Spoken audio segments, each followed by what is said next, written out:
Good morning बच्चों। पिछले video में हम लोग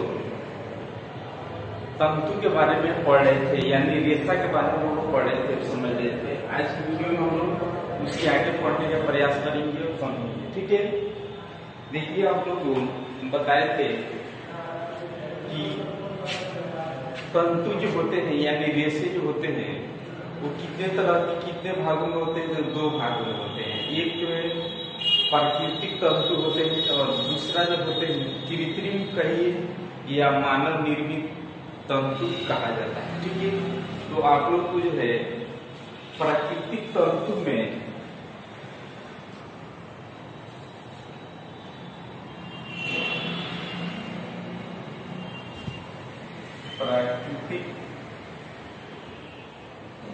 प्राकृतिक तंतु में आप लोग को बताए थे, जैसे क्या हो जाएगा, जैसे कपास,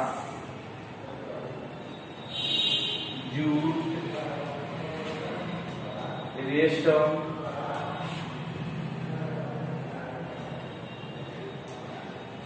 सूती वस्त्र, ये सब किसके अंतर्गत आएंगे? तो ये प्राकृतिक तंतु के अंतर्गत आएंगे। ठीक है, ये पौधे और जंतुओं से प्राप्त किया जाता है, इसको बता चुके हैं। ठीक है, उसके बाद हम लोग को इसमें नेक्स्ट पॉइंट जानना है, क्या चीज?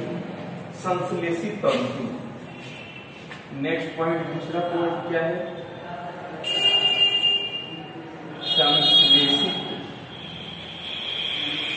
संश्लेषित तंतु या संश्लेषित रेशे। ठीक है, इसमें जो होता है कि ये सब जो होता है प्रकृति के द्वारा प्राप्त होता है, लेकिन ये सब जो होता है मानव निर्मित के द्वारा इसको क्या किया जाता है? बनाया जाता है। ये बड़े बड़े फैक्ट्रियों में जो है रासायनिक प्रक्रियाओं द्वारा इसको क्या किया जाता है? संश्लेषित तंतु को जो है बनाया जाता है। इसका दूसरा नाम क्या है? कृत्रिम तंतु। ठीक है, तो ये जो है क्या क्या चीज से मिलकर के बना होता है? ये जो मिलकर के बना होता है, जैसे इसकी वायु की सहायता होता है, जल की सहायता, कोयले की सहायता होता है।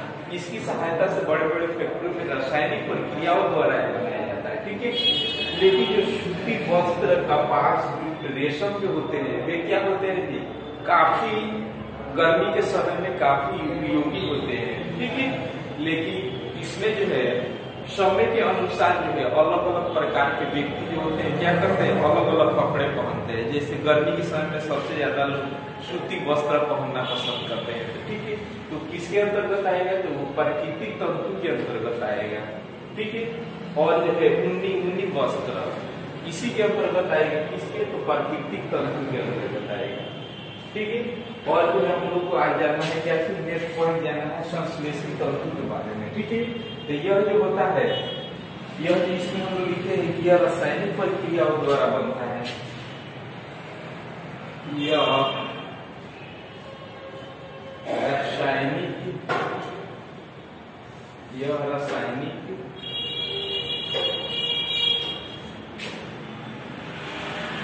प्रक्रिया द्वारा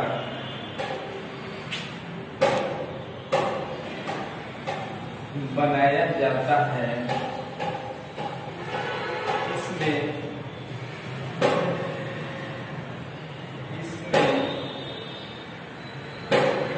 वायु, जल एवं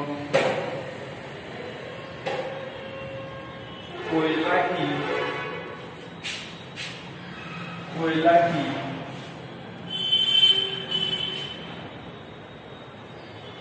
आवश्यकता होती है,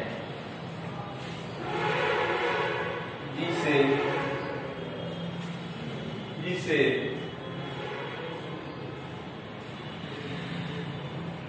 संश्लेषित तंतु कहा जाता है। ठीक है, एग्जाम्पल लिखेंगे तो आप लोग को समझ में आ जाएगा।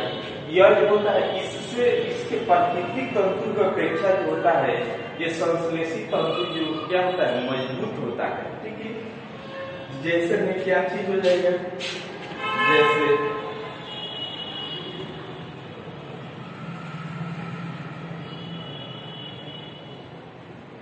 जैसे नायलॉन हो जाएगा, ठीक है। उसके बाद जो डिक्रान हो जाएगा, उसके बाद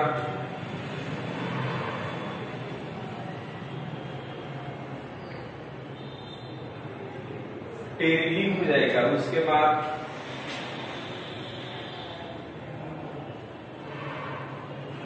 पॉलिस्टर,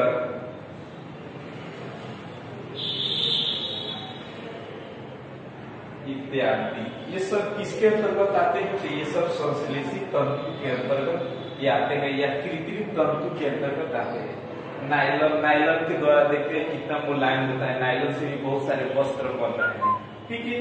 पहले जो था ना, तो पहले के जमाने में देखिएगा कि लोग क्या करते थे, पहले जो तंतु या रेशे का जब निर्माण नहीं हुआ था तो लोग जो है यहाँ पे क्या करते थे जी, वो बिना वस्त्र के ही घूमते थे, ठीक है। उसके बाद जैसे जैसे कुछ परिवर्तन हुआ, उसके बाद लोग कुछ समझदारी आया तो क्या करते थे, वो जो है पेड़ के पत्ते सील करके क्या करते थे, वही पहनते थे लपेट करके। उसके बाद कुछ समय बाद जो है क्या हुआ, कुछ समय बाद जो है प्राकृतिक तंतु में जो है कपास, ठीक है, रेशम, ये सब के जो है उत्पादन किया गया था। इससे जो है वस्त्र बनाए गए, ठीक है, कपास, जूट, रेशम, समझ रहे, तो प्राकृतिक से बनाए गए। उसके बाद जो है इसके बाद जो है किसका, संश्लेषित तंतु का निर्माण किया गया, इसका आविष्कार करके इससे जो है विभिन्न प्रकार की क्या किया गया, विभिन्न प्रकार की वस्त्र जो है उत्पादन किया जा रहा है, ठीक है।